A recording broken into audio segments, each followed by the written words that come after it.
Bruce, you must have something really good too. Of course I do. It's Bruce Danielson, and I guess I'm here to entertain you too. Good evening. Welcome to our Tuesday, April 9, Sioux Falls City Council meeting. Glad you could be here. For those of you joining us on CityLink, welcome as well. Clerk, let's go ahead and start our meeting by reading the roll, please. Council members Janet Brecky. Yes. Erickson. Yes. Kylie. Here. Yes, here. Meitzert. Here. Sale.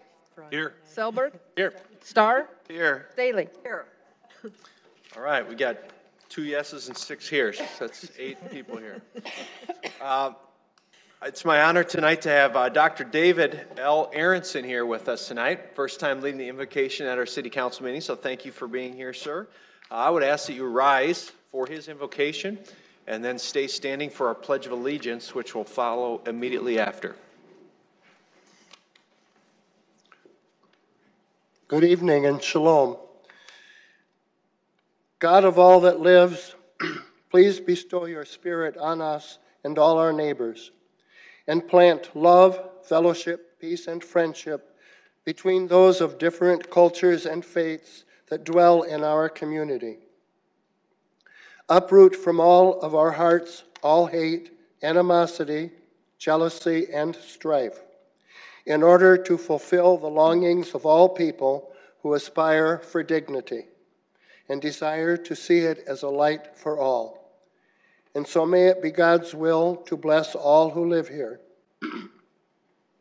And we pray that fellowship and liberty will dwell with everyone. O guardian of life and liberty, may our community always merit your protection. Teach us to give thanks for what we have by sharing it with those who are in need. Keep our eyes open to the wonders of creation and alert us to the care of the earth. Grant our leaders wisdom and forbearance. May they govern with justice and compassion. Help us all to appreciate one another and to respect the many ways that we may serve you. May our homes be safe from affliction and strife, and may our community be healthy in body and spirit. Amen. I pledge allegiance to the flag of the United States of America and to the republic for which it stands, one nation, under God, indivisible, with liberty and justice for all. Good job. Thank you. Thank you.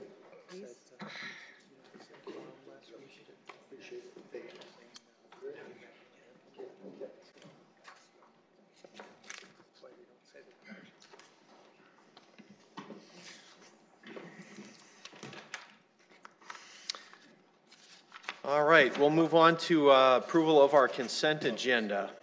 I look for any changes or motions to that. Move to approve, Erickson. Second, Selberg. All right, motion approved by Erickson, seconded by Selberg. Any discussion, council? I vote on that, please. Council members Brecky. Yes. Erickson. Yes. Kylie. Yes. Meitzert. Yes. Selberg. Yes. Sale. Yes. Starr. Yes. Staley. Yes. All right, that passes 8-0. Move to item 14, our regular agenda approval. Look for a motion on that. Move to approve, Erickson. Second, Kylie. All right, move to approve by Erickson, seconded by Kylie. Any discussion on that, council? All right, a vote, please. Council members Brecky. Yes. Erickson. Yes. Kylie. Yes. Meitzert. Yes. Selberg. Yes. Sale. Yes. Starr. Yes. Staley. Yes. All right, that passes 8-0. We're now at the general public input portion of tonight's agenda. As a reminder, input during this portion will last no more than 3 minutes per person, and in total lasts no more than 30 minutes. During general public input, the public is welcome to speak on any topic that does not appear later on in the agenda. For regular agenda items following general public input, comments are limited to 3 minutes unless the item is being presented for final adoption, in which case public input is limited to 5 minutes. For all regular agenda items, comments are limited to the agenda item under consideration only. And at this time, I would like to invite anyone forward for general public input. Clerk, please note our time is 7:05.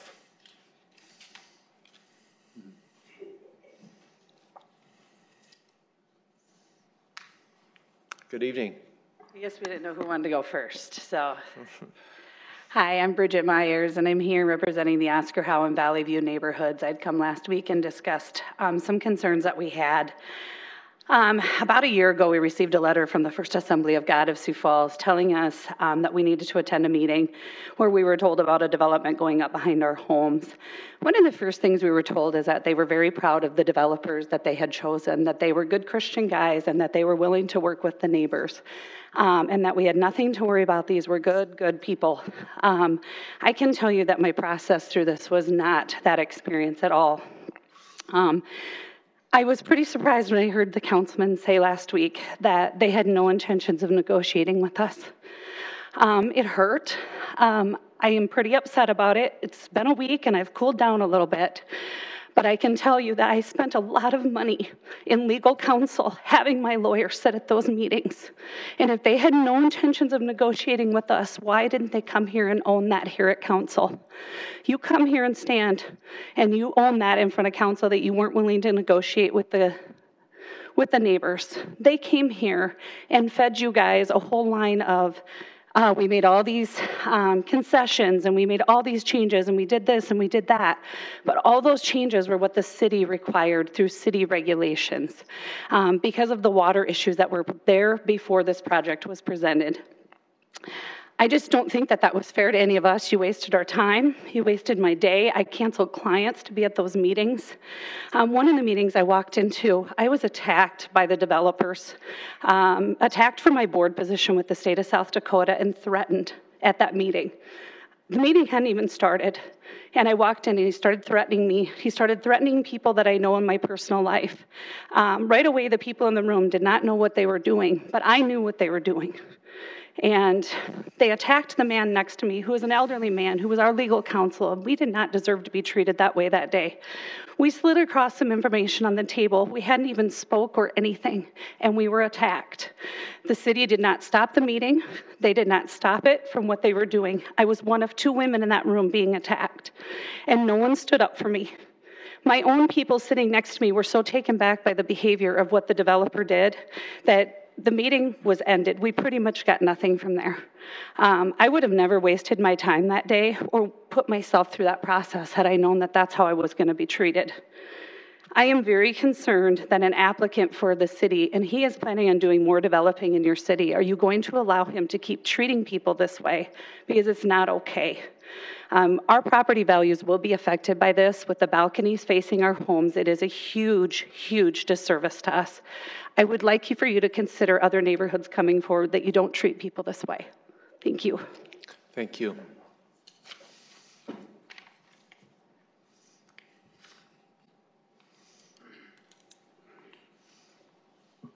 Good evening. Good Bob evening. Colby, almost over the hill citizen. I do a presentation for history groups dealing with the 1880-81 blizzards and floods. The original blizzard for 1880 started at the middle of October, and by the middle of April, there had been 10 blizzards, and the last one in April was about this time of the year. And it took about 10 days for the water to come out of the snow and melt and make a flood. Now, if I can... You bet. It's on, Bob. You can just put your picture right on there and it will show up.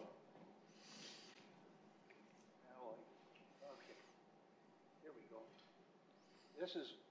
go. This is what one of the snow plows on the railroad looked like at that point in time, and you can see it was a mighty force. Here's what the snow looked like at that point in time. There were drifts that went over 20 feet to 25 feet. On the average on the ground, it was 4 foot. This is what the major street looks like. This was in Mankato, Minnesota. The blizzard went from Bismarck to Mankato to Sioux City, and maybe from Chamberlain West, we don't know because there were people, Anglos, living there to record it. This is what Sioux Falls looked like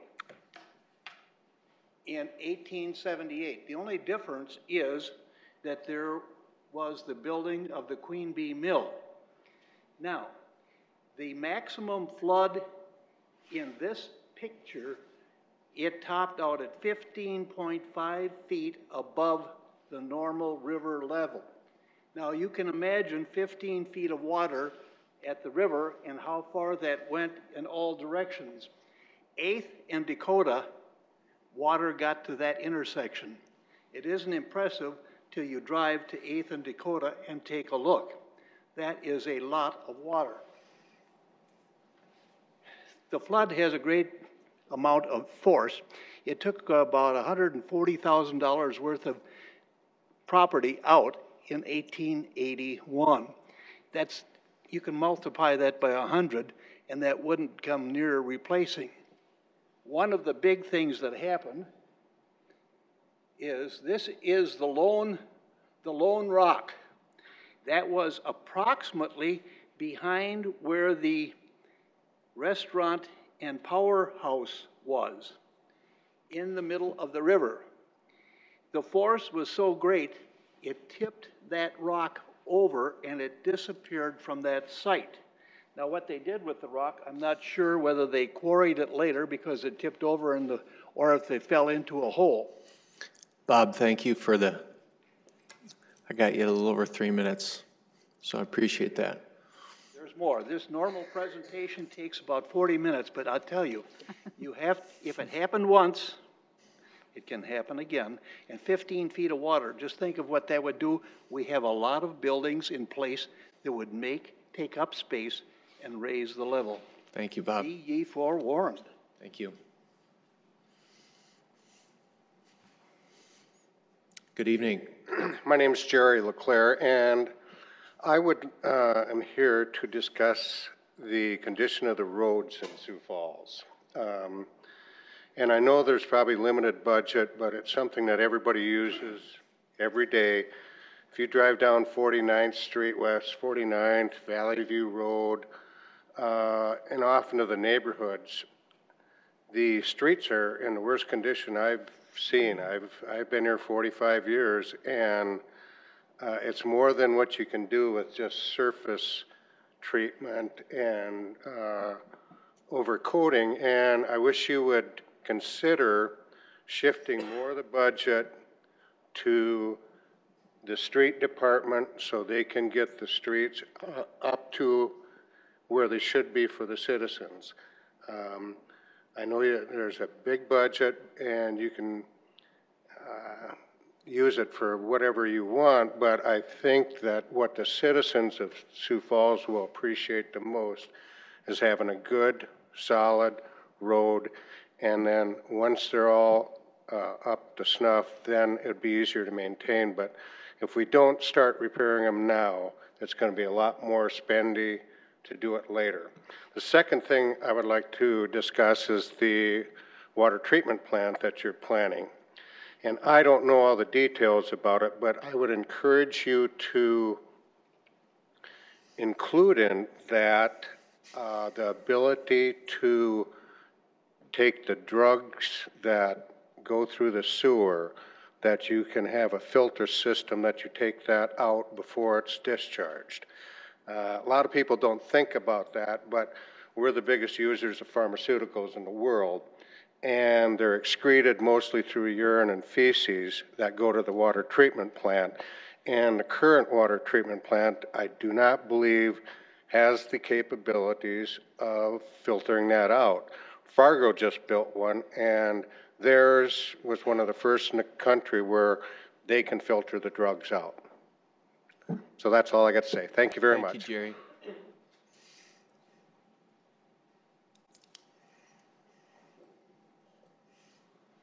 Sierra Broussard, Sioux Falls. We have an illegal massage in the Southeast District. People in East Southern Circle needs to pay attention to what's going on. We have illegal immigrants massaging in a house that has gotten busted.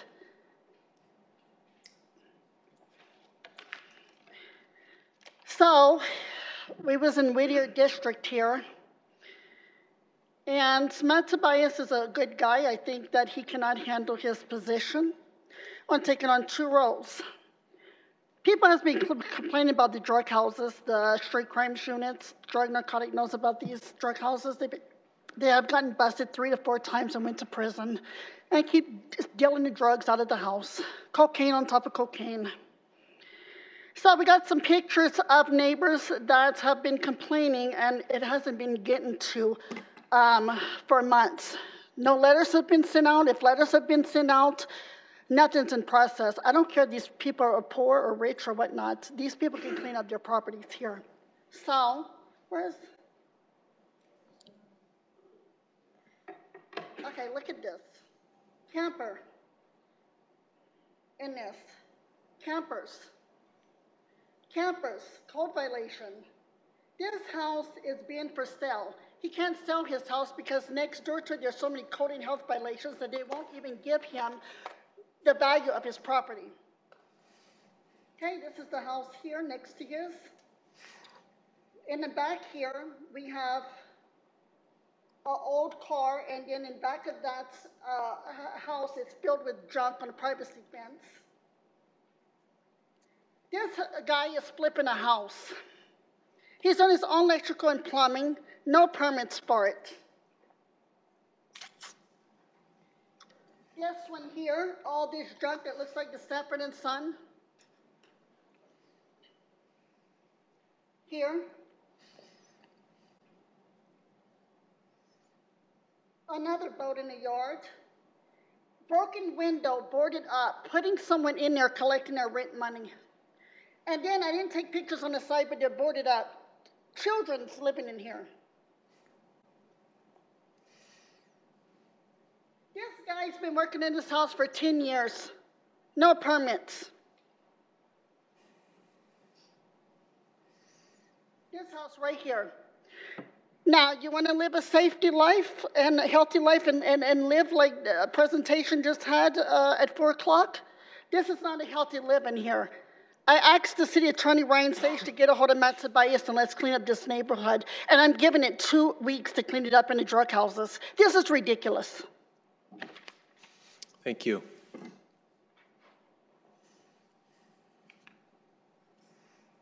Good evening. Stephen Ciano. I was on a bus on the way over here, and I was asked about the what time the city meetings are, and I explained it was. I said, well, the regular meetings are on the first 3 Tuesdays of the month at 7, and then there's some at 1 o'clock and 4 o'clock. And I said there's various sorts of planning and budget and info meetings. And then there's those in the back room and in the golf course. Yeah, where the real work is done, I suppose. So it appears. Because it does appear that this body is not paying attention to the needs of the people in general, the general public, that is. To change the subject now, I recently addressed this body. I waited until about 8:30 before I got a chance. Somebody was proposing some money be allotted to clear the streets because of the weather.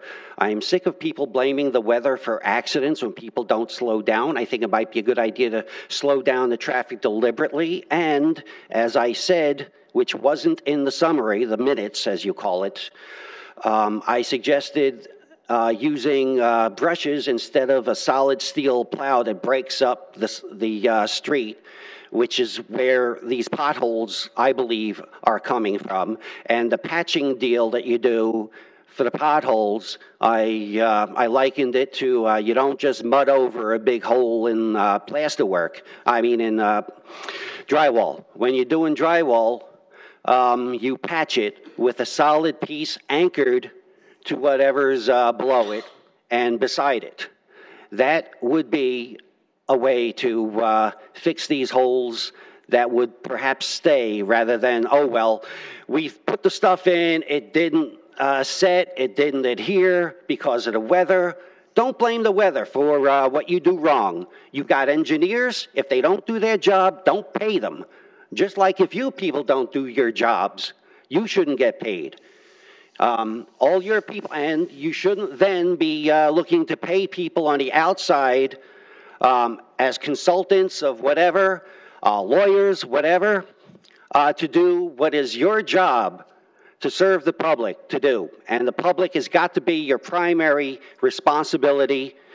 And remember, when somebody complains, please put it in the record, it is a complaint. It is not just a discussion. Thank you. Thank you. Anyone else this evening? All right, clerk, next item, please. Item 16, an ordinance of the City of Sioux Falls, South Dakota, amending the Code of Ordinances of the city by adopting the 2018 International Fire Code and amendments thereto.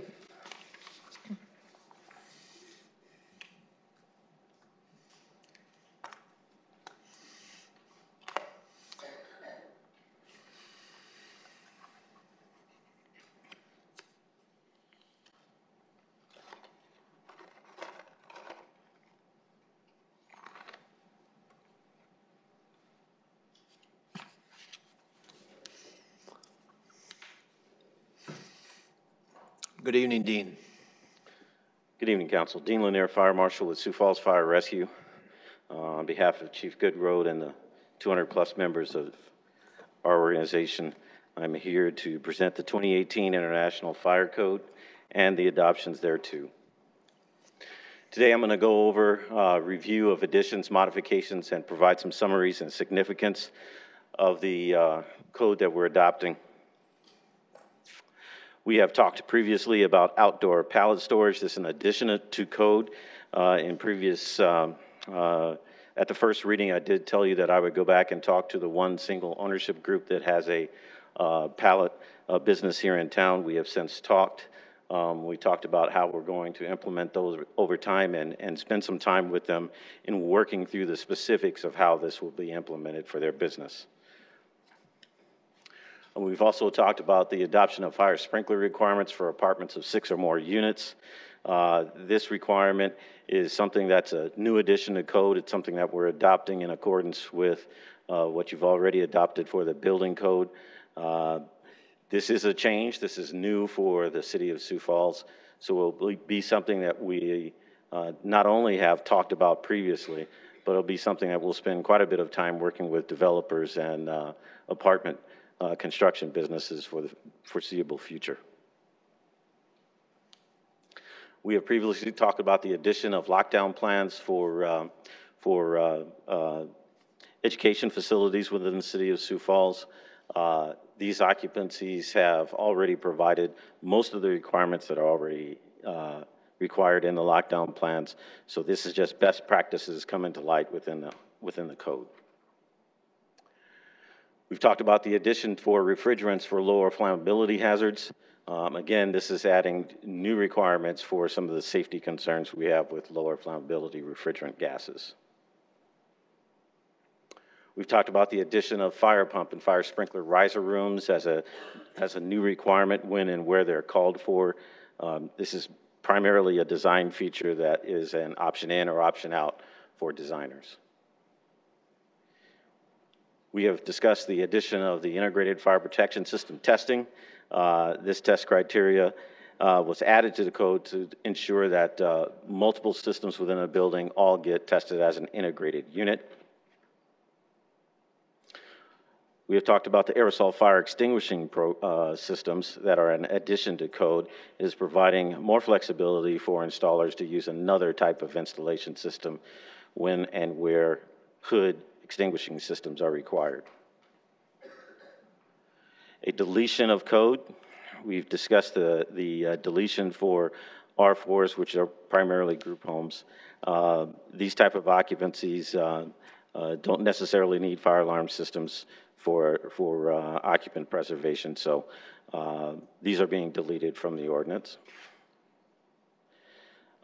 We've discussed the addition of the code where Group R and Group R3 and R4 occupancies are being provided some additional exit travel distances as long as they have a sprinkler system installed in accordance with NFPA 13D. The locking arrangements for educational occupancies is just recognizing the importance to many of our schools within the city of Sioux Falls. that they have more options on the table, how they secure a classroom and have secure functions of the door itself. Always ensuring that they have egress from the building, but access controls and those type of things have become more common and more important to educational occupancy, so this has been drafted to provide them that flexibility. Fire sprinklers in A2 occupancies. This is one of the requirements that we've discussed in the past where existing buildings that are bars and restaurants, we've decided at this point not to adopt this yet. However, we're doing the research right now concerning all the bars and restaurants within the city of Sioux Falls, going through them and ensuring we capture the data that we need to analyze at the end of the year to see where we're at concerning these types of occupancies. If we find that there are issues or concerns here that need addressing, we will certainly be back in front of this body to ensure we update you on what our primary concerns are and whether or not this section needs adoption.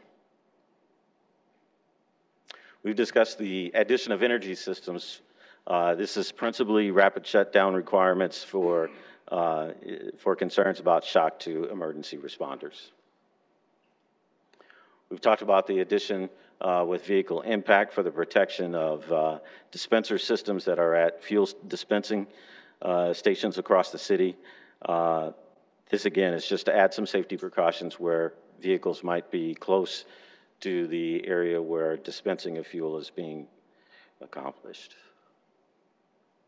And the addition concerning compressed natural gas and liquid natural gas. Both of these are already within the city of Sioux Falls. However, having additional requirements are actually giving us some better processes and procedures for ensuring that they're compliant with the code and safety is adhered to. And finally, food truck requirements.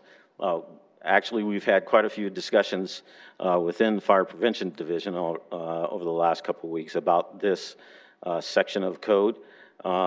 We are looking at it and seeing what exactly needs to be mandated for code requirements, when we can do it, who's going to do the work.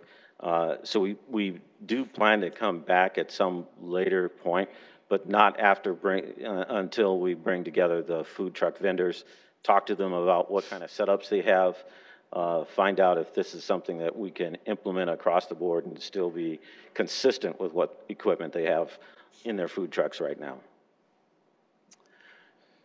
Temporary special events, again, this is an addition to code to try to bring all temporary structures underneath one code requirement.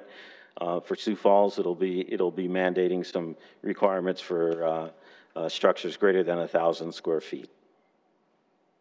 And any questions? All right, thank you, Dean. Anyone from the public here to speak on this item tonight? All right, councilors, do you have questions for Dean on any of these? Thank you, Mr. Mayor. Dean, you talked about the food truck requirements. Would they not be regulated by the health department? So yes, they would be regulated by the health department for cleanliness of operations, that kind of thing. What we've discussed principally over the last several weeks is the gas piping inside the food truck, whether or not they have grease-laden vapors as a part of a commercial kitchen type of business. We've got a concern with grease buildup and the opportunity for there to be a significant fire inside the truck, but we're still talking through, is that the intent that we're trying to solve within these code requirements, or are there other things that we're trying to prevent? If you look up on the internet right now and you Googled food truck explosion, you're bound to find some things in there. Principally, those concerns come from the absence of the proper venting mechanism on the tank itself. If those items are present, you should not have those kind of incidents occurring. But we're looking through and seeing if there are things that we can do within industry with regards to when the tank gets filled. Are there things that we can do within the building of that or the maintenance of that that can be done by private providers, or is it necessary that we absolutely need to do these inspections and it needs to recur on an annual basis? So we're researching that now, talking that through with some other jurisdictions, as well as we're going to have a conversation with the food truck vendors themselves. Thank you. Yes, sir. Thank you, Dean. Counselor Staley. Dean, this is more just to get this on the record here. I had concerns about the sixplex issue when that came up before, and the Multi-Housing Association, I know, also asked about this. So just so that they understand that existing sixplexes are lower, and actually maybe this even goes up to, I don't know, like a 12plex or higher density units. But the sixplex issue is that if it's existing, it is not going to be touched by this sprinkler requirement unless they do, is it 50 or 75% renovation? Which one is that? The building code would identify 50% of the structure being renovated. 50%. So it's, I've been assured, just so that we aren't coming, we don't want to come back to, you know, somebody who's had this unit forever and say, well, now you're going to have to put a sprinkler system in. So that's not going to be triggered unless they take half of their property and renovate it. To address your question directly, the fire code as it stands right now, there is no intent for us to retroactively sprinkler existing apartments. It doesn't exist within the fire code. As the fire code official, I have my own opinion of that. From an installation and maintenance standpoint, consistently we've communicated to both the multifamily housing as well as developers in the area that we don't believe retroactivity of sprinkler requirements is a positive step for us to make because it presents a level of maintenance and lifespan for the entire building. You would basically have to rip a building apart to retroactively fit it with sprinklers. That is not something we're proposing either now or we see as a great option into the future. But if you were going to decide for some reason you were going to implement that, that would have to come before us again. Correct. You can't just make a reading within that ordinance to say that. And so this is going to apply to a new developer, somebody new wants to build a sixplex, they're going to have the sprinkler system. Yes, ma'am. Now, how does that apply retroactively to, like I said, a 12plex? Or, I mean, or do those, are there bigger facilities, apartment complexes that don't have sprinkler systems in our city? We do have apartments of substantial size that don't have sprinklers in them. At this point, we have not taken on a position that we think the right step for the city is to go back and retroactively require sprinklers for buildings that are in existence right now. Okay, so they're kind of grandfathered in then. What they have met code requirements at the time of construction, and in keeping with the fire code, they would have to be accepted by the code official as being compliant. So there is no retroactive requirements being applied to those types of apartment buildings, regardless of whether or not they had sprinklers at the time of construction. Okay, thank you. Councilors, any other questions for Dean? Does anyone want to make a motion on this item? Move to approve. Second, Sale. All right, move to approve by Kylie and seconded by Sale. Any discussion? A vote on this, please. Council members Brecky? Yes. Erickson? Yes. Kylie? Yes. Neitzer? Yes. Selberg? Yes. Sale? Yes. Starr? Yes. Staley? Yes. All right, that passes 8-0. Next item. Item 17, a second reading, an ordinance of the City of Sioux Falls, South Dakota, authorizing the issuance of its wastewater system revenue bonds in one or more series to the South Dakota Conservancy District, authorizing the use of the proceeds thereof for capital improvements, pledging the wastewater system revenue of the city to the payment of said wastewater system revenue bonds, fixing the terms of such wastewater system revenue bonds, authorizing the execution and delivery of a loan agreement between the city and the South Dakota Conservancy District, and authorizing the execution and delivery of such wastewater system revenue bonds to the South Dakota Conservancy District not to exceed $26,808,800. Hey, Ryan. Good evening. Ryan Johnson with the city's engineering department. Just a couple quick comments before I go through the presentation. This is the last piece of infrastructure that was identified in a 2012 study from basically the last link from the city to the water reclamation facility. Carries about 90% of the city's wastewater through these pieces of infrastructure. Tonight's loan ordinance is the last gate, if you will, to secure the funding for this project before we can move forward and bid the project and come forward with that project for award in May if it comes together. 2014 project funds were put in this capital improvements program for the 2015 through 2019 CIP, and every year since then it was included in those capital programs. I'll try to go through this presentation quickly. You've seen all the slides last week. Certainly slow me down or ask any questions you may have along the way. Project is located in the northwest or northeast corner of the city, just north of Rice Street. The existing location is shown there, just east of Bonson Avenue. Again, the existing lift station shown there will be demolished as a part of this project. The new project is just shown there, east of Bonson Avenue. That strip of land where you see the vegetation removed, that was the location of that 72-inch sanitary sewer that many of you folks were able to stand in and see the size of that. That, of course, will go into this new facility and then be conveyed to the water reclamation facility.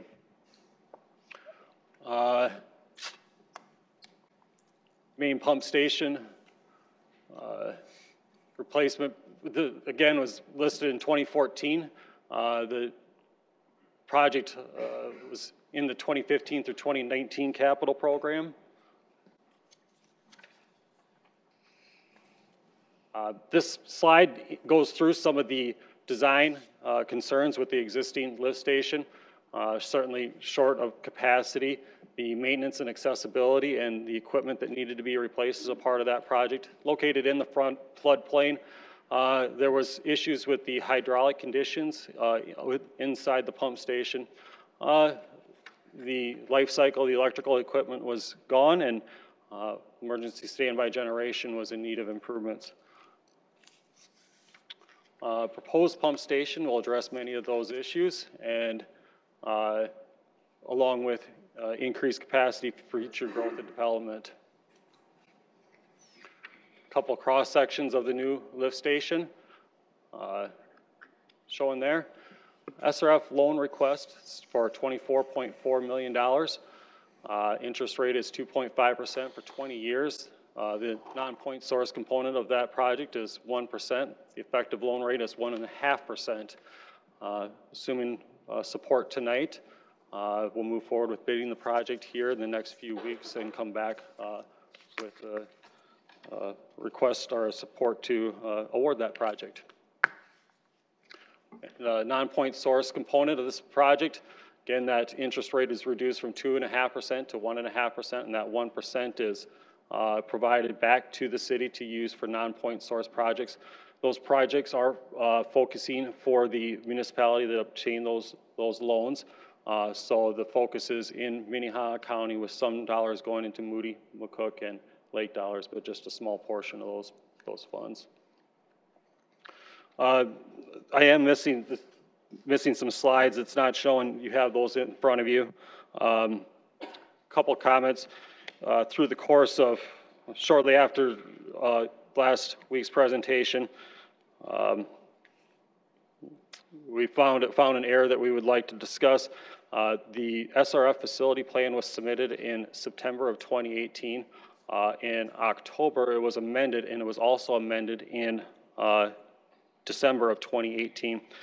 Exhibit A of the loan document does not include the language that's list that it was amended in 2018. So the request is to add a comment at the end of this that says, and as further amended in December of 2018 to Exhibit A. Also not shown as a project cost breakout. You have that in the presentation in front of you. Talks about the construction cost, broke down into different components, mobilization, site grading, architectural, structural, process, mechanical, and what the engineer will do will take it all the material cost or the equipment cost, plug those in along with the labor cost to install those components, extend the lines over, hold them down, and get totals for each one of those disciplines. Those disciplines are then all rolled up into a total construction cost. Design dollars, construction administration, showing in front of you, rolls up to just over $2 million to get a total project cost of $24.4 million. So with that, I certainly would appreciate your support for this so we can move forward with bidding, and would absolutely try to answer any questions you may have. Thanks, Ryan. Is there anyone from the public here to speak on this item tonight? Go ahead and come forward, sir.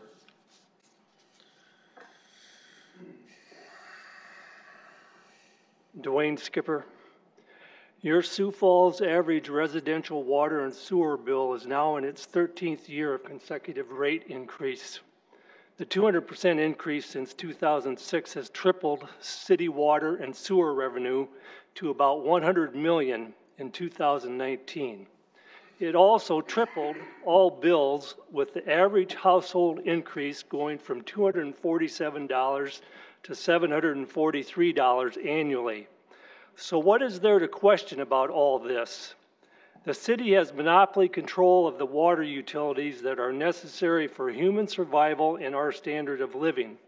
For this very reason, the city has a fiduciary or trust responsibility to deliver the public utilities at the lowest possible cost and at a fair rate to bill payers. Tripling the amount charged is unethical, unfair, and unreasonable, especially with monopoly utilities that have captive customers who have no other choice other than to pay the bill. The city is treating its residents' water billing as a business enterprise. The city dictates the rate increases and how the money will be spent. The majority of the profit built into water billing is being used for capacity growth. The new developers, the new development is not paying their fair share of this investment. The majority of the existing city residents have been paying for 12 years and now are facing 20 more years of rate increases to pay for $260 million of new spending. There are other ways to fairly charge for worn out pipes and new bigger pipes and plants. Over 50% of all cities with populations over 25,000 charge fees that pay for up to 100% of the expense for capacity and infrastructure growth. Why isn't the city of Sioux Falls considering this as a way to help pay for all of this debt? Therefore, current ratepayers are not subsidizing the costs associated with new growth. New growth is fine, but make those people help pay for it. The city needs to rethink how it will charge residents for water treatment. Thank you. Thank you. Anyone else here to speak on this item tonight? All right, councilors, do you have questions for Ryan on this item? Councilor Erickson. Thank you. Ryan, can you tell me what happens let me back up. What happens to the old lift station once this is done? What's the plan for that? Sure. We evaluated options for that facility, and we ultimately came down with demolishing the facility would be the best fit for it. There's some potential that ground could be resold at some point in the future. Thank you. Other questions for Ryan? Councilor Staley. Well, I have a comment. Dwayne, I appreciate your comments. Dwayne does speak for a segment of our society, and he also reflects my concerns about this project. I am going to be voting for this. This piece of it, it's moving forward, but I agree that we're doing this for the $260 million project because we're going to be growing so much in the next 20 years. And at what point do our citizens see the benefit of the growth? because he is right. Our water bills and our sewer bills have just continued to rise, and people on fixed incomes are the ones hit the hardest, and it's going to continue to go up and up and up. And at what point are we going to be able to say to them, you know, we've grown, these new developments are going to take over, are we ever going to lower our bills? Will that ever happen? I don't know. So thank you, Dwayne, and hopefully we all will be responsive and looking at this as we move forward. I still think the second penny should be on the table as part of a backup. We used it for that downtown parking ramp to back up the bonds, and I think that would be a very prudent expenditure for the second penny. But that's just my personal opinion. Thank you. And thank you for getting this information, Ryan. Councilor Neitzer. Can you remind me, are there, at this point, is there dual force mains going from this pump station all the way to the plant? Yes. Will that be connected into the new one?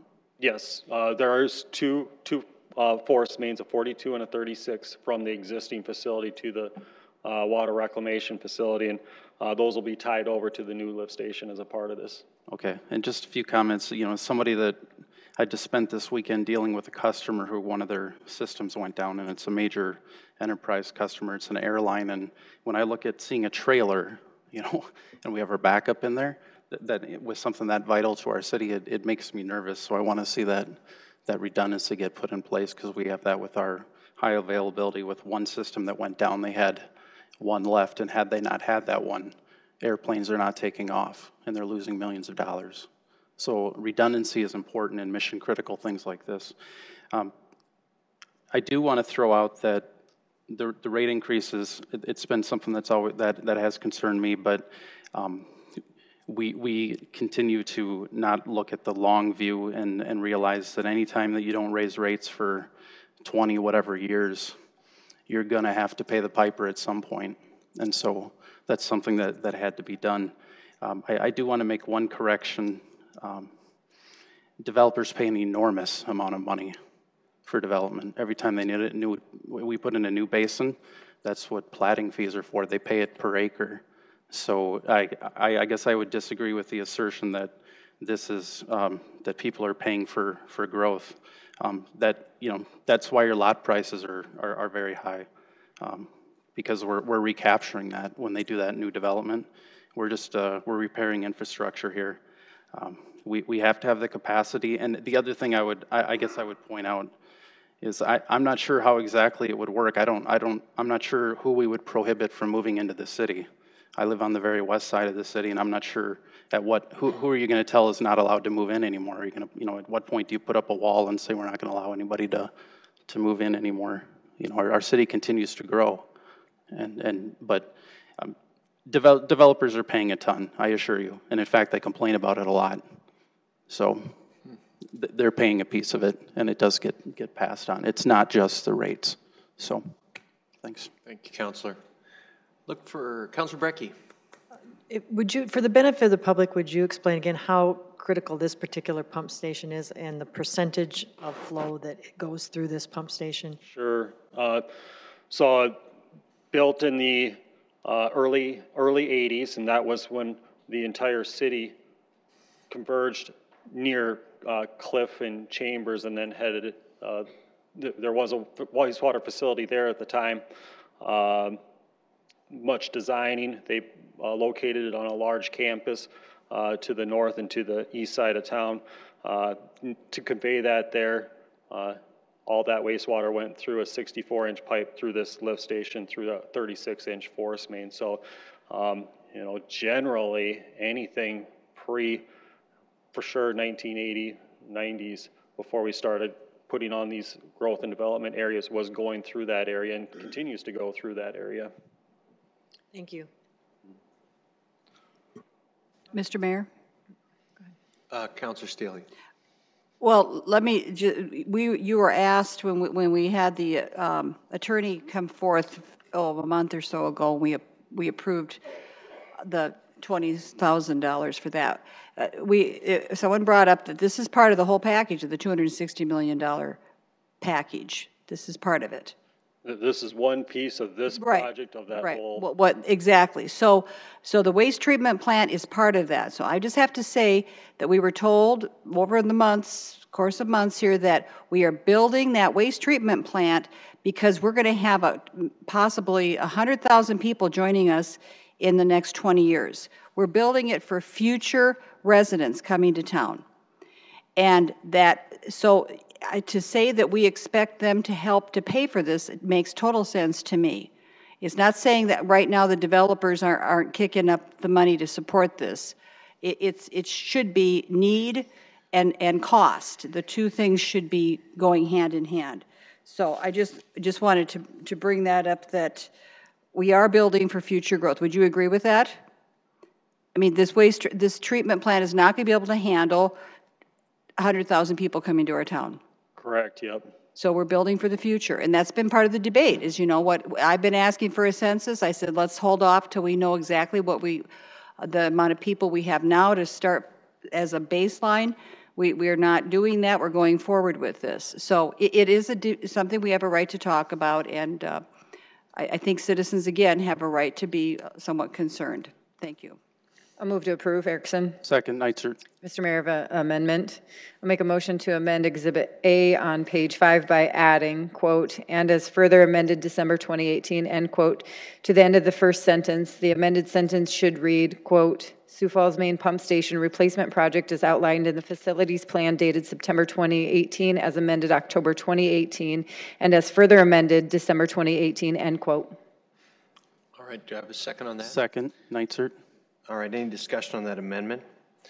Let's vote on the amendment, please. Council members Brecky, Yes. Erickson, Yes. Kylie, Yes. Neitzer, Yes. Selberg, Yes. Sale, Yes. Starr, Yes. Staley. Yes. All right, that passes 8-0, so there's amended main motion on the table from Councilor Erickson, seconded by Neitzer. Any further discussion? All right, we'll vote on that, please.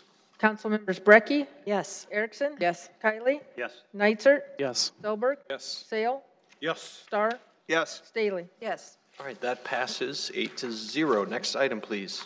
Item 18, second reading, an ordinance of the City of Sioux Falls, South Dakota, amending the Code of Ordinances of the city by amending Chapter 30, City Council, Subchapter Presiding Officer Duties.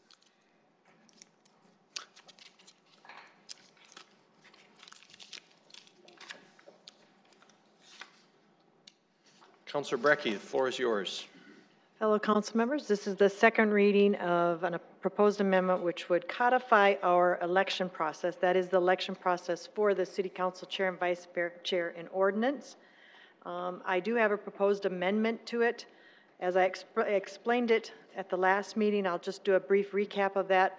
I really looked at the history of the election process utilized by the council for chair and vice chair and saw it kind of bounced around over the years. Number one, on where it was located. It was kind of hard to find, and number two, with some miscellaneous kind of changes bouncing around.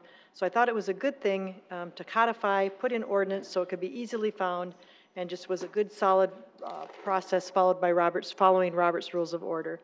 And so just a little history. The history is that, again, it was first really done in 1997 pursuant to a city attorney opinion, which really just laid out Robert's Rules of Procedure and, just laid out a plan. That was followed for probably about 4 years, and then the next document that I was able to locate was a memorandum of understanding from the city attorney to council member Bob Jamison and Mayor Gary Hansen, where, again, they were asking for a procedure, and so a very brief procedure was given.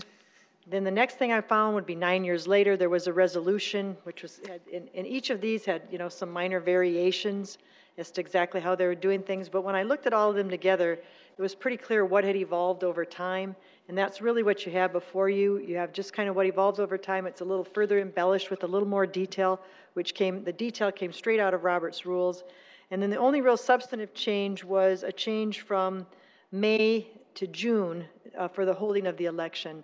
And after visiting with several of the council members who are concerned about the ability of the chair and the vice chair to just kick things off and start their duties immediately upon,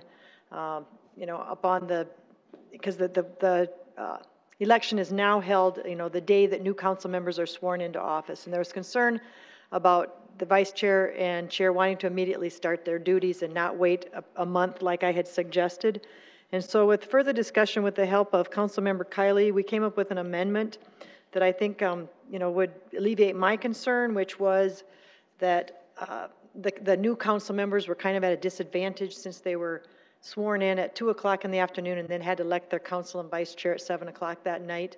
And my concern was relieved if we could put in language that basically made it one of the duties, because it's under the presiding officer duties, to add that an additional duty for the chair or vice chair if the chair wasn't available, to notify the newly elected officials as soon as possible about the upcoming election and the date and time for that. And that would, I guess, encourage them to become involved and know that that was coming up, and they could do that in that period. Even before, really, they'd be kind of starting their duties before they were official, but it would allow them to do that. So I would go ahead and make that amendment as a friendly. I'd receive it as a friendly amendment, and I would propose it myself to add that amendment to it. Other than that, what you see before you is what was proposed last week. And if there's any questions, I will take those. Thank you, Councilor Brecky. Anyone from the public wish to speak on this item tonight? Councilors, you have questions for your colleague on this. Someone care to make a motion? I'll allow Councilor Brecky to get back to her chair so she can make the motion.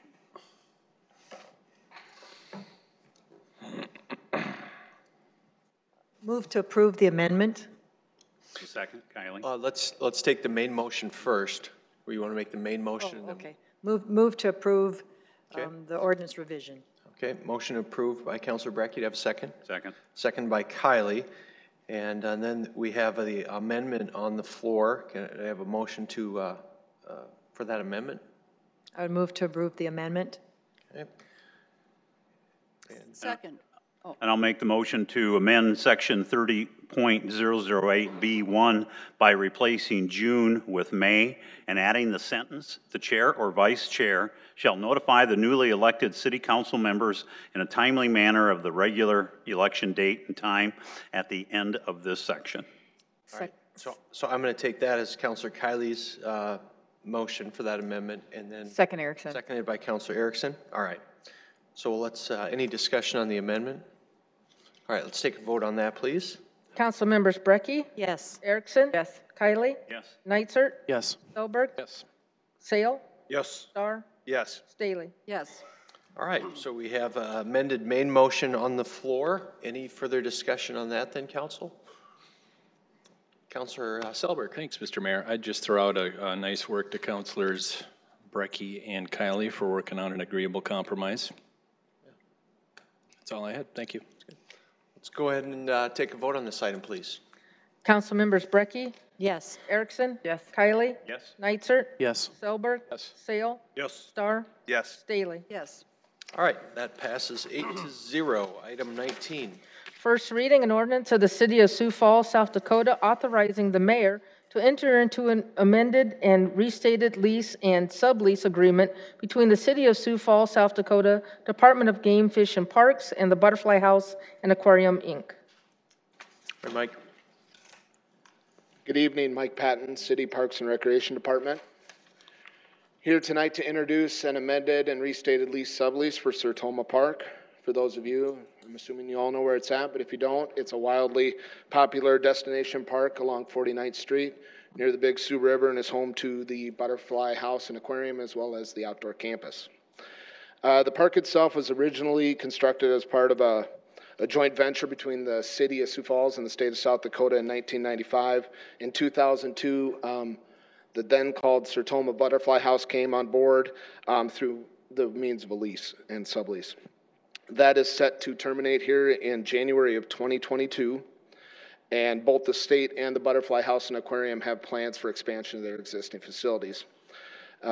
In order to guide those expansions, we went through a master planning process and was approved by the Parks and Recreation Board in July of 2018, and that'll guide the development, and it's affixed to the agreement you have.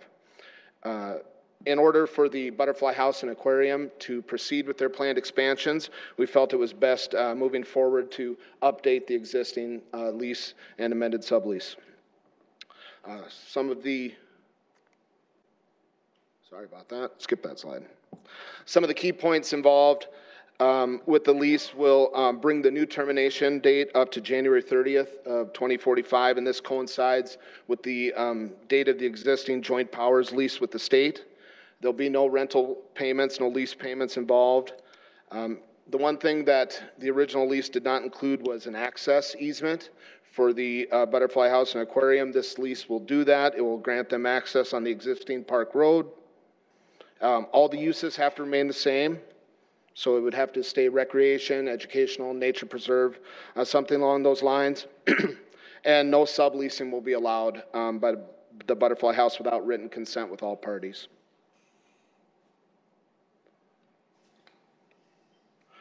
Some other major points. All park improvements must coincide with the existing Sertoma Park Master Plan. All improvements must be approved by both the city and the state and comply with all applicable building codes. One thing to note, everybody's agreed to collaborate on any improvements through both the design and the construction process. All maintenance requirements will be the same. I can simply put that the Butterfly House will be required to maintain their facility. The city will maintain the grounds. The Butterfly House is also responsible for all utilities. All parties have agreed in good faith to renegotiate the terms of the lease prior to 1 year of the new termination date. In the event that can't be agreed upon or is terminated for any purpose, the facility of the Butterfly House and Aquarium will be turned over to the city in good condition. I'll also note that the Parks and Recreation Board voted unanimously last month to recommend approval of this, and we have Audrey Willard with the Butterfly House and Aquarium, as well as Thea Ryan with the State Game, Fish, and Parks Department. We can try to address any questions you might have. Thanks, Mike. Anyone from the public here to speak on this item tonight? Councilors, you have questions for Mike? Councilor Neitzert? Mike, I need to read this contract between first and second reading, so maybe you can help me with a few things. So watching the Parks Board meeting, it looks like one of the major items is they'd like to make an investment into expansion, and they just need some certitude that they've got control of that building for a longer term before they can do that? Right. Before investing a large pot of money or a major expansion, there wanted to be some certainty that the lease wouldn't be up in 4 or 5 years. So. Okay. Does the city own all of the land underneath the outdoor campus building and the Butterfly campus? Is it all park city property? Correct. It's all city property. Who owns the two buildings? The outdoor campus and the... I'd have to look back into the joint powers agreement, which was done in 1995, but I believe the state owns the building and we own the property, but in the event that the lease terminates, it becomes property of the city. So the building, the Butterfly... The Butterfly House will also own their facility until such time that the lease terminates. And the building would become our building? City property, correct. So as of right now, we maintain the grounds as mowing the lawn and doing that sort of thing, but all Shoveling capital... the sidewalks, plowing the road. But the building, all the capital improvements, replacing the roof, that's all their deal? Yes, anything involved with the building of the facility be responsibility of the Butterfly House and Aquarium or the state in that situation. Does the contract stipulate anything about approval of any exterior signage or anything that... Well, there is some signage noted in the master plan, which is a part of the agreement, and you can look through that. But basically, it would be a joint venture as far as signing the park and branding it, so that everybody knows what's going on in the park and is attracted to it. Sure, but since it's on inside of a park, like if they sold a major sponsorship, could it say, like so-and-so, Butterfly House by whatever, or would that have to go through our naming committee or? Yeah, well, I don't want to speak to that because I'm not a lawyer, but I believe anything named obviously would have to go through the naming committee and by ordinance. Okay, sorry to put you on the spot. Seems reasonable? Okay. Right, right, but we did talk about signage for the park as a whole, and knowing that there's 3 different entities between the city's recreation, the outdoor campus, and Butterfly House or Aquarium, it probably makes sense to do some joint signage, and in the event we do anything that going forward, it'd be a joint venture probably. Okay, thanks. Thanks, Mike. Councilors, do you have other questions for Mike on this? Okay, I'd look for a motion, please. Move to approve. Second, Brecky. All right, move to approve by Kylie and seconded by Brecky. Any discussion? All right, a vote on this, please. Councilmembers Brecky, Yes. Erickson. Yes. Kylie. Yes. Neitzer. Yes. Lindberg. Yes. Sale. Yes. Star. Yes. Staley. Yes. All right, that passes 8-0. Item 20. First reading, an ordinance of the City of Sioux Falls, South Dakota, approving the naming of a facility space on public property, Lloyd Lawn at the Levitt Shell. Hi, Jackie. Hi, good evening. Jackie Nelson, Administrative Manager, Sioux Falls Parks and Recreation. The naming application before you is a request from the Friends of Levitt Shell, Sioux Falls. As a reminder, the Levitt Shell is a partnership between the National Levitt Foundation, the Friends of the Levitt Shell, and the City of Sioux Falls. Per the agreement, the Friends of Levitt Shell Sioux Falls have the authorization to accept and utilize gifts, donations, and contributions within the Levitt Shell's geographical area to benefit the Levitt Shell and the free concert series, including naming rights. Through a sponsorship agreement with Lloyd Companies, the Friends of Levitt are requesting to rename the lawn at Falls Park West within their geographical Levitt boundaries to the Lloyd Lawn at the Levitt Shell.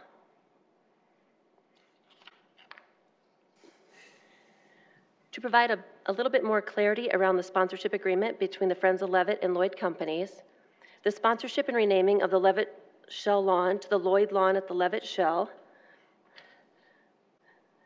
will include a logo on the current concrete pad within the lawn itself. This is a 5-concert series agreement beginning June 1st, 2019, ending September 30th of 2024, and it also includes an annual payment of $10,000 through 2024. With this agreement, Lloyd Companies would be responsible for all logo maintenance on that concrete pad and upkeep as well. At the end of the term, Lloyd would be responsible for removal of any signage. As part of the sponsorship, Lloyd Companies, as I mentioned, will add their logo to that concrete pad located just north of the front of the stage. You can see there on the picture, it does show concrete pad for equipment. So that pad is where the lighting and sound equipment would currently be placed. Sign details are still being finalized. However, the sign would be no larger than 8 by 16 feet, which is what it's currently poured at today.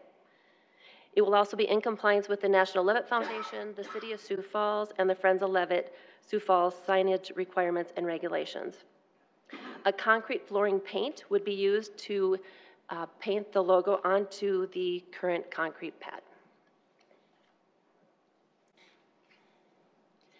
This slide just shows you some visuals of the pad as it looks today, currently poured, as well as an example of what the logo could potentially look like. So it would be the Lloyd Companies logo on that concrete pad used for sound and lighting during the concert series. And in conclusion, the naming application I bring forth tonight was unanimously approved by the Parks and Recreation Board on March 20th, and staff recommends for approval. I do have Nancy Halverson with me, Executive Director for the Sioux Falls Friends of Levitt, and we'd be happy to answer any questions. Thanks, Jackie. Anyone from the public wish to speak on this item this evening? Councilors, do you have any questions? Councilor Neitzer? So to be clear, the signage is allowed to be painted, printed on the pad. It can't be a freestanding sign monument. It can't go vertical. It's just on the pad. We're just doing vertical on the pad painted. We may end up putting, or they may end up putting a tent up over the lighting and sound area, and that would potentially have the Lloyd logo on the tent. Oh, sure. But for now, it would just be painted right on the concrete, no raised. But the tent would be potentially used anyway, probably to protect from the elements when you're running a show. It just would just have their logo on it. Exactly. Yeah. Okay. Thanks. Other questions, Councilor Staley? So on that concrete thing, it said Lloyd Company improving the quality of life, right? The logo that's shown here does. I'm not sure if they've finalized what it's actually going to look like. Okay, but Lloyd Lawn at the Levitt Shell, where is that going to be? That will more or less be within their collateral and marketing materials. I don't know if they'll actually have that within the logo painted on the concrete pad itself. So it's just going to be on that little, that's it. They don't get to have any signage above that. Currently, what's in the signage agreement between the Friends of Levitt and Lloyd is just that concrete pad and then potentially the tent going over the top of it, and then signage within their collateral and marketing materials. I would, just for personally putting in my 2 cents, I would be in favor of letting them have something above the ground saying that. I think that would be appropriate. We did talk through some different ideas with them in terms of even potentially on top of the roof of the restroom or, you know, some other areas within. The restroom? Just, you know, other additional signage that's more vertical, and they really wanted to stick more on the grounds. Okay. So we've gone through a couple of different iterations of what we could potentially do to promote their sponsorship. Okay. And I don't know, Nancy, you've had more of the conversations with Lloyd, but this is where we got to. And can I just ask quickly, since we're talking about the Levitt, are you planning on people parking down there, or are we talking about people walking there? You know, when they come, just for the whole thing, people are coming down to sit on the Lloyd Company grass area. So I'm just thinking logistically, you're planning a lot of foot traffic moving up from some other parking lot someplace else, or? Correct, yeah. So foot traffic, either people walking from their homes, parking and walking, or using the recreational trail. So they're not, I mean, like, they are going to be able to use some of the Cascade parking? Yes. Across the street, but there's going to be no parking on, is there going to be like a driveway going in off Phillips to get there? Or it's just going to be kind of walking over? It's just all open? Correct. With the Lloyd grass? Correct. In the forefront, okay. Thanks, Jackie. Yeah, Councilor Starr. Thank you, Mr. Mayor. Jackie, is there any exclusivity that comes with this? I'm trying to understand a little bit of the terms. So is that other businesses that are similar, or what is the exclusivity that comes with the contract? Yeah, there is some exclusivity. So, and Nancy, I don't know if you want to talk more around the exclusivity as how you're working with your sponsorships and partnerships throughout.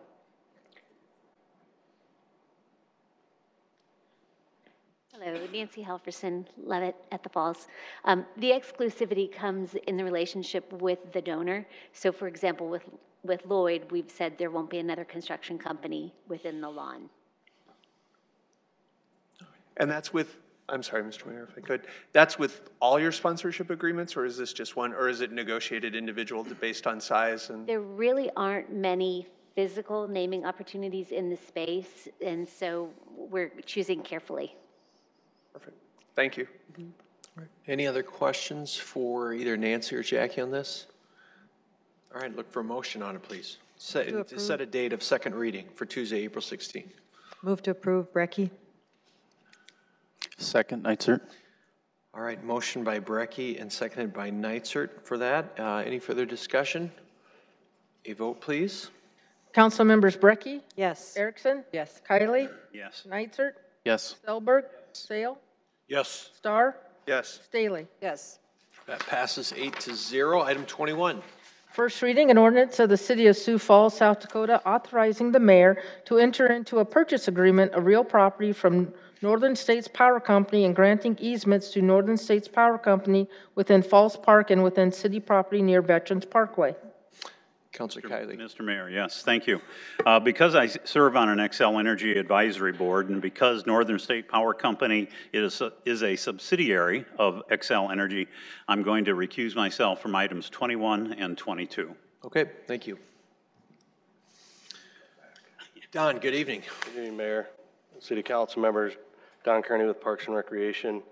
This item on your agenda, as well as the next item on your agenda, are opportunities for us to be able to acquire 2 substation properties from Northern States Power and incorporate those into our Parks and Recreation system.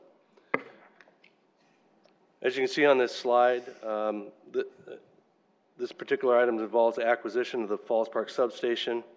And if you recall, over the last few years, most of the infrastructure that once occupied this substation has now been relocated to the east side of Weber Avenue and where the old stockyard site used to be.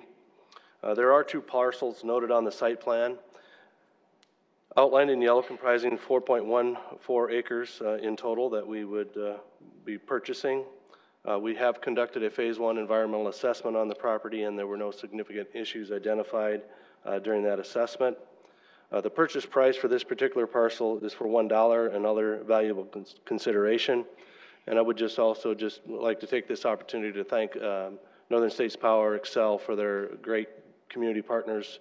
They've been in Falls Park for a very long time, helped us with a variety of different projects in Falls Park, and so we just really appreciate the dollar value that we're acquiring this for.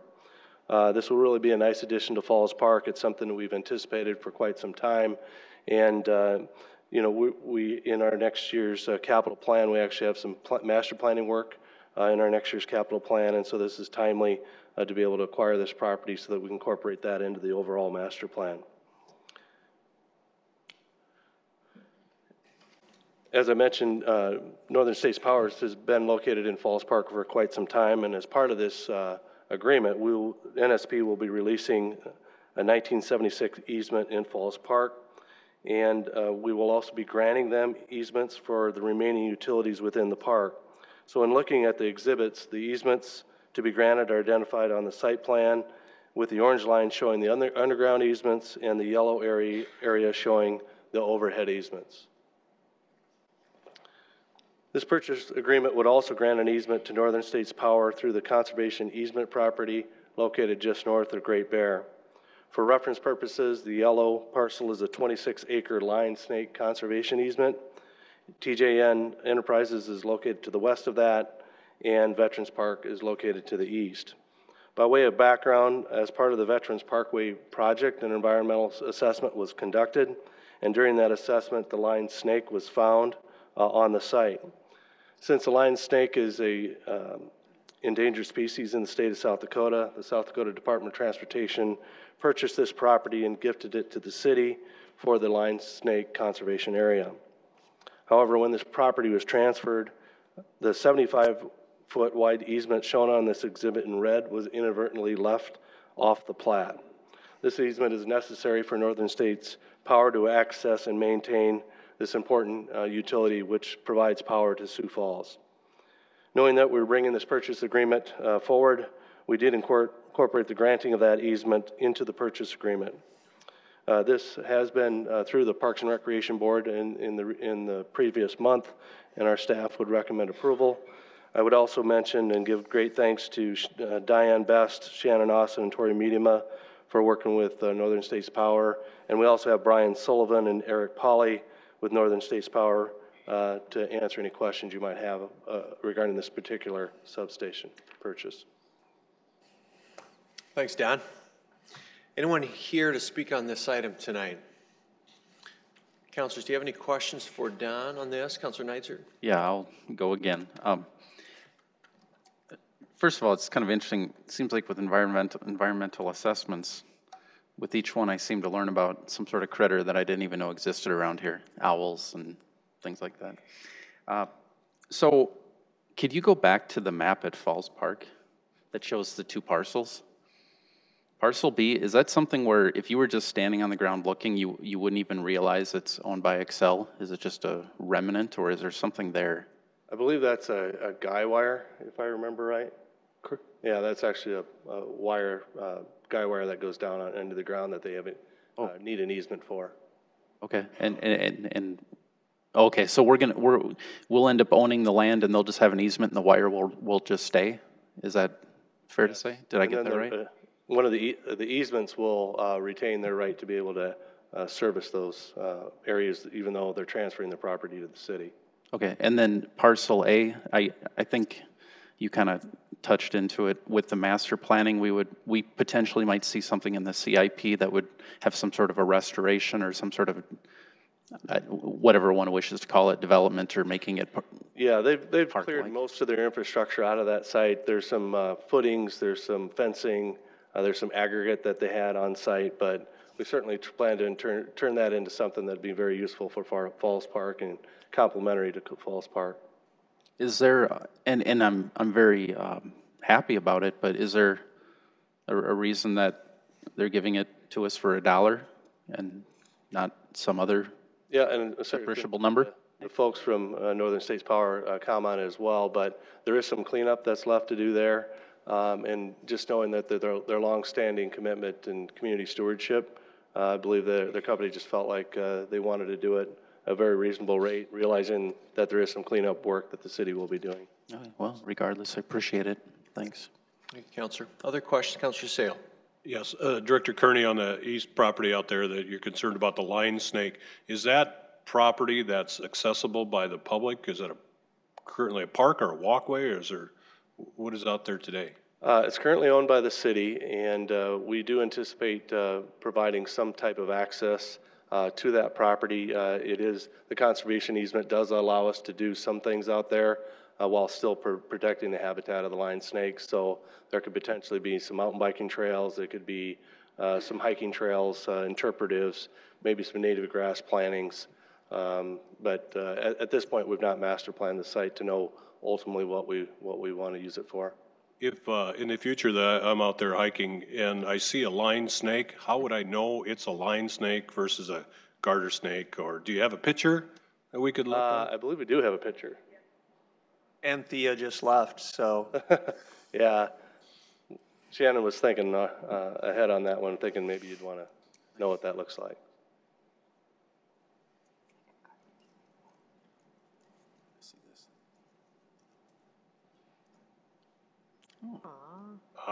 That's what I thought. Thank you.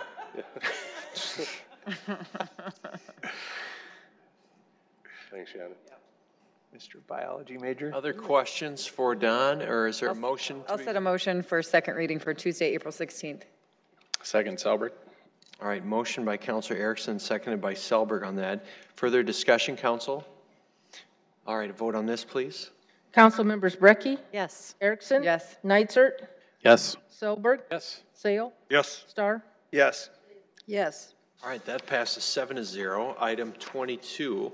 First reading an ordinance of the City of Sioux Falls, South Dakota, authorizing the mayor to enter into a purchase agreement of real property at 1600 North Riverside Drive from Northern States Power Company and granting easements to Northern States Power Company. Hi, good evening, Don Kearney again. This is the property known as the Morel Substation, and it is another one of those pieces of property, as we were talking about the Falls Park Substation, whether or not the city would have any interest in that property as well. So this is located just north of Falls Park. As you take the bike trail, as you leave Falls Park, past the farmer's market and up the hill, this is where that property is located. It's 1.14 acres in size. Like we did with the Falls Park substation, we did a phase 1 environmental assessment. Again, no significant concerns there. And we do have a purchase price on this particular piece of property of $26,847.82. This dollar amount has been reviewed by our real estate folks, and they are supportive of that dollar amount as being in the mid-range of the market for this property. Like we did again with Falls Park, they do have some infrastructure that they would like to preserve easements on, and so we will be providing those as part of this agreement as well. A little more simpler agreement in this case, but one that we're really excited about, again, being able to add it to Falls Park. We own all the property around the substation, and it's a relatively flat piece of property that we think we might be able to do some things with in the future. So excited about both of these properties. No reptiles here either. No reptiles. Anyone from the public wish to speak on this item? Councilors, do you have any questions for Don on this one? Councilor Staley? So, Don, what is that per square foot? I know, we're talking about the railroad projects and what we're paying, Yeah, numbers. I need a calculator, unless Tori's got it. And who came up with that number? I mean, it's interesting that they're gifting the other ones, but then we're paying $26,000 for this one. Tori had it handy here. It's 53 cents a square foot. Okay. Any other questions for Don, Council? Councilor Starr? Thank you, Mayor. Don, Director Kearney, I apologize. Would it make sense to be city-owned property versus parks property, or making that decision one way or the other with the restrictions that if there was something in the future that we would rather do, the difference between, obviously, the difference between parks land and city land, would that make sense to just the city own it versus incorporating it into the park system? Yeah, there certainly can be pros and cons both ways. I think, Obviously we prefer it to be park property in most situations unless we know there's something coming up where there could potentially be a conflict, but it's river frontage, it's greenway frontage, and so I don't know what other purposes other than green space that it would be used for. So I think it's a pretty good fit. Makes sense. Thank you. Okay. Before I call for a motion, I would just like to say, I know many of you don't know this, but it's if you're watching or in the audience, it's Mike Cooper's last week with the city of Sioux Falls, and Mike was very instrumental in a lot of this work as well over the years. He spent a lot of time negotiating with Excel and to get the TGN land, and so I just would like to hat tip to Mike Cooper on all the work he's done over the years on this. It seems like it just came together quickly, but Mike's worked with Excel in Northern States for many years on this. So I'd entertain a motion for second reading for Tuesday, April 16 on this. Move to approve. Second, Erickson. Okay, motion by Selberg, seconded by Erickson. Any other discussion on this? All right, a vote, please. Council members Brecky, Yes. Erickson, Yes. Neitzer, Yes. Selberg, Sale, Yes. Starr, Yes. Staley. Yes. All right, that passes 7-0. Councilor Starr will grab Councilor Kiley back, and we will move on to item 23. An ordinance of the city of Sioux Falls, South Dakota, approving a Verizon fiber optic easement.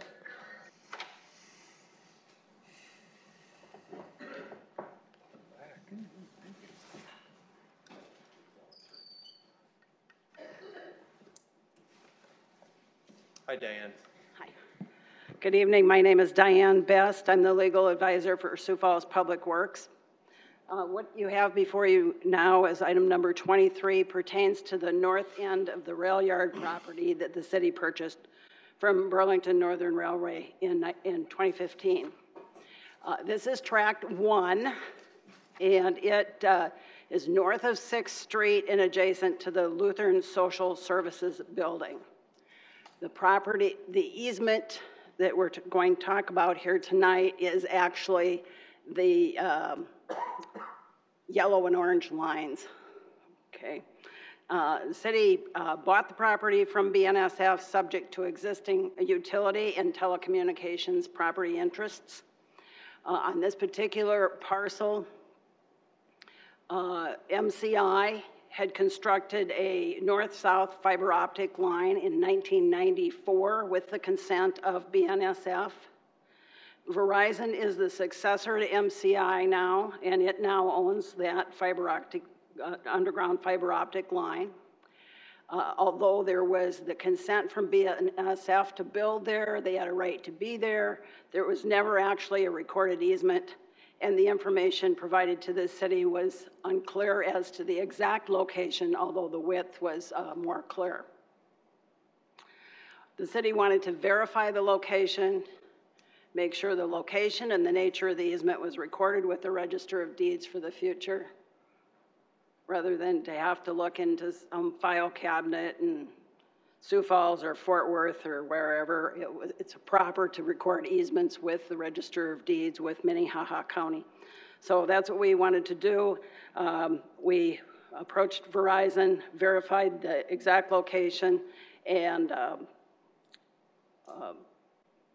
had an easement prepared with the exact location on it. The easement's part of your packet, including a survey of the location. Again, the easement confirms the existing right going back to 1994. It pertains to tract 1 only.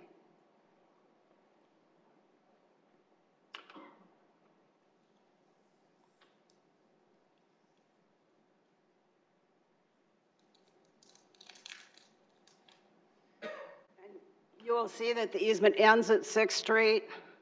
So I know you're probably going to have the question about where does the fiber optic line go from there. It actually veers to the west and then goes south through private property. So it does not extend through the remainder of the railroad property the city purchased. For reference, the council approved a similar request to update a Mid-American Gas easement in 2016.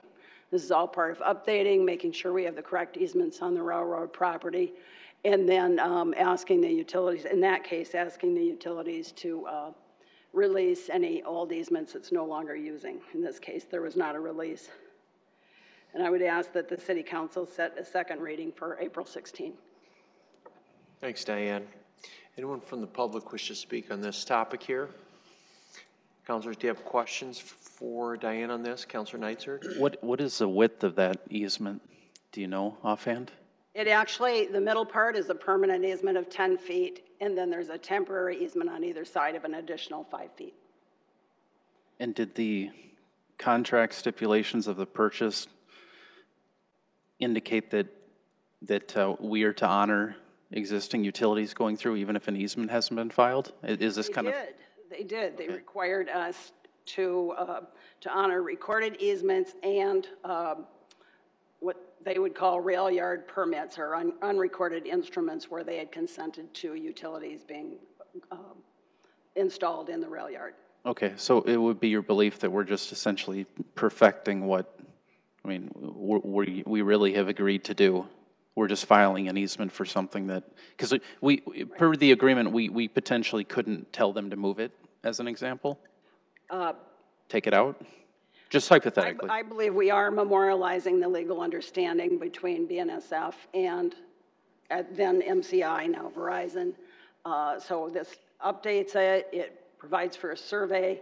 We could ask them to move it, and that in companies owning fiber optic lines do move their facilities from time to time, and that would be at city cost if we asked them to move it completely outside of this area. I see. I only ask because obviously any easement could create a cloud and potentially, you know, devalue a property a little bit depending on where it lands, and so I don't know if that was contemplated. I'm assuming that discussion was had, you know.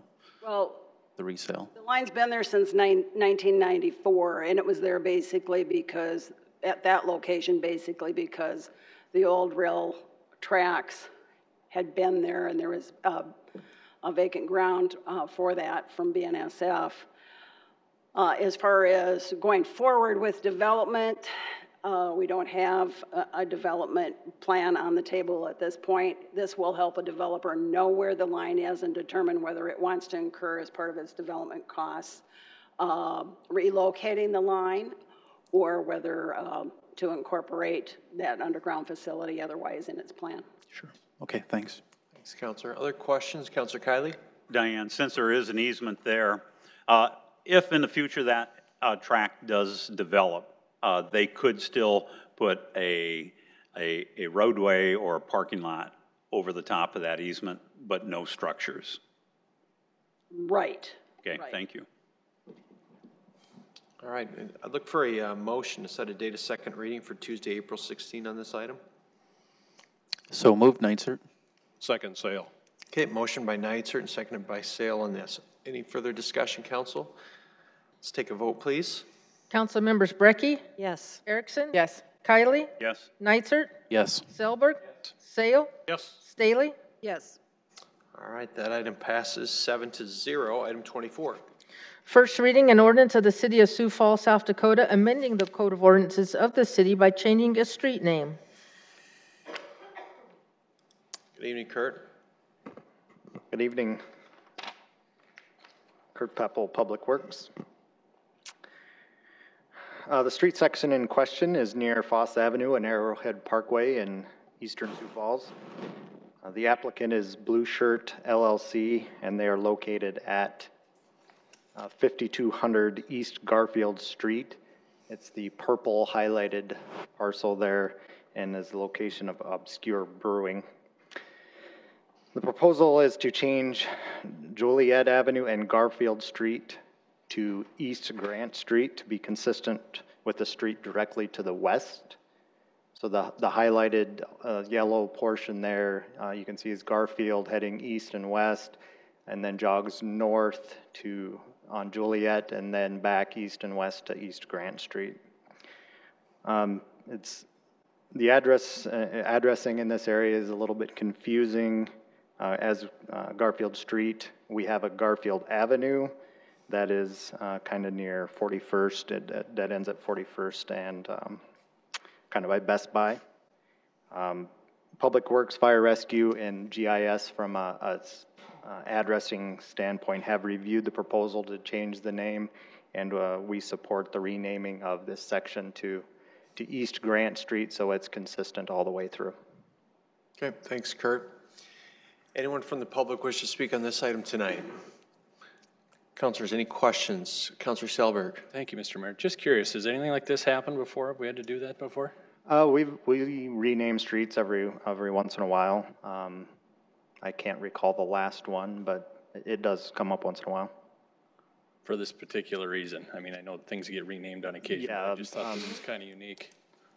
Yeah, when this was my understanding, the history of this is with the Garfield and the Grant as part of the capital edition with presidential names and things, and so things have changed out here, and it just makes sense to, with Garfield Street and Garfield Avenue, just a lot of different things, and getting streets named. Sure. Yeah, as new streets are constructed, we run out of names as well, too. Right. Thanks.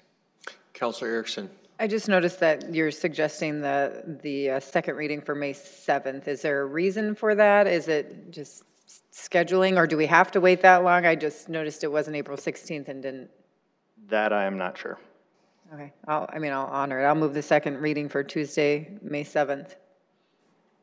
Second, Kylie. Okay, motion by Erickson, seconded by Kylie on that. Councilor Neitzer, did you have a comment? Yeah, I support eliminating confusion. That being so, I like the idea, but it should be asked, I think, because changing a street name can have some pretty major implications on somebody. So what's the notification process, and are all abutting property owners, have they indicated affirmatively they support the renaming? So there's a petition process, and 60% of the owners have to sign the petition. We had 3 out of 4, so that'd be 75%. I don't know the green parcels from Pure Fitness. I'm not sure if they were part of the process or they've been notified, and we have not heard that they're opposed to it. These are all outside of 5,200. They're undeveloped at this point. Oh. So it's part of I know the 5,000 East Grant Street, there are some proposals for some construction there. So getting this done now, it would be timely before anything else develops in that area. Is every developed parcel, have they signed off that they're supportive?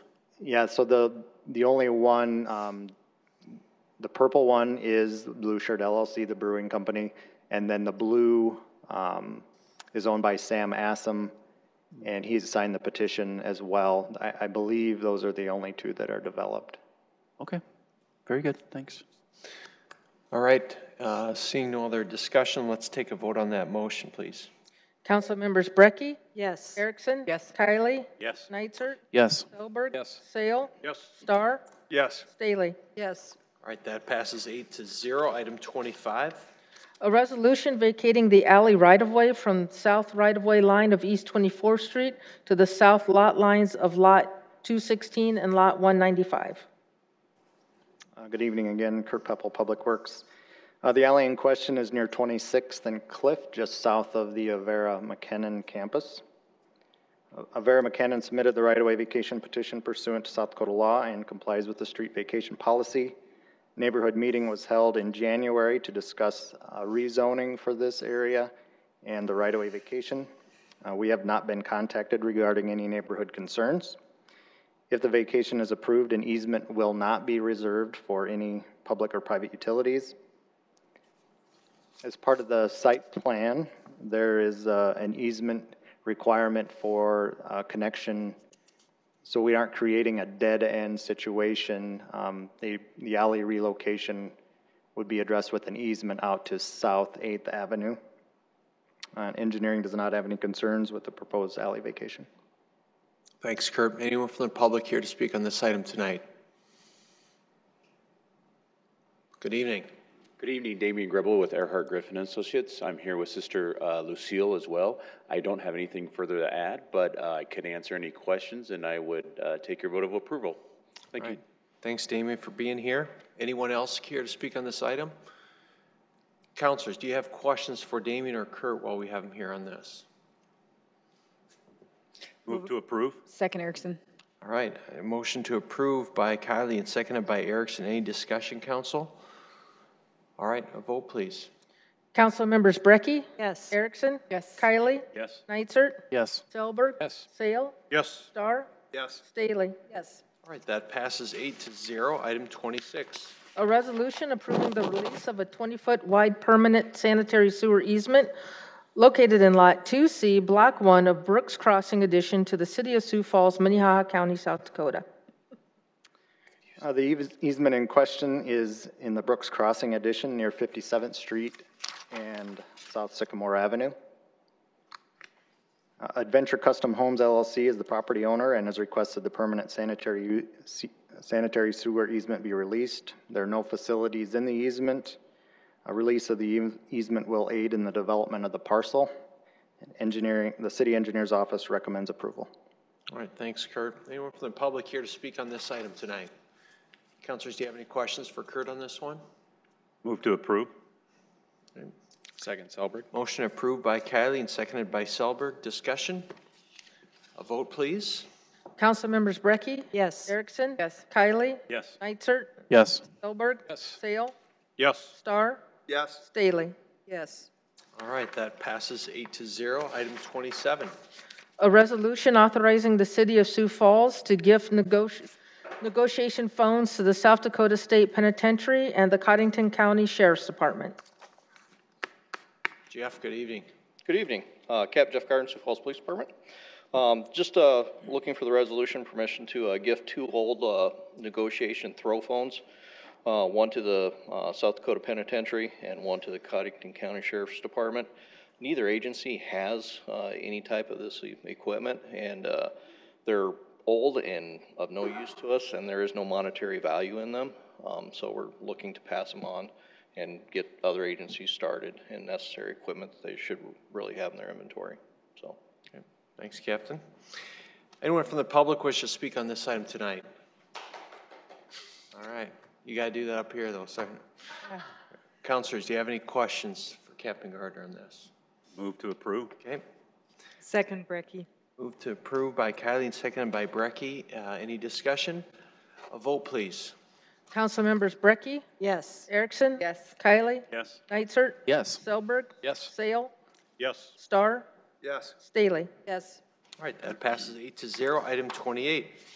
A resolution approving the release of a permanent utility easement located in west half of the southeast quarter and the west half of the northeast quarter of Section 12, T101 North R49W, and also approving the release of a portion of the 10-foot utility easement lying adjacent to and within vacated North Cossington Avenue located within Canterbury Heights, in addition to the City of Sioux Falls, all in Minnehaha County, South Dakota. Good evening, Mayor, Council. Kurt Peppel, Public Works Engineering. The easements in question are in the Canterbury Heights addition near Madison Street and Veterans Parkway in northeast Sioux Falls.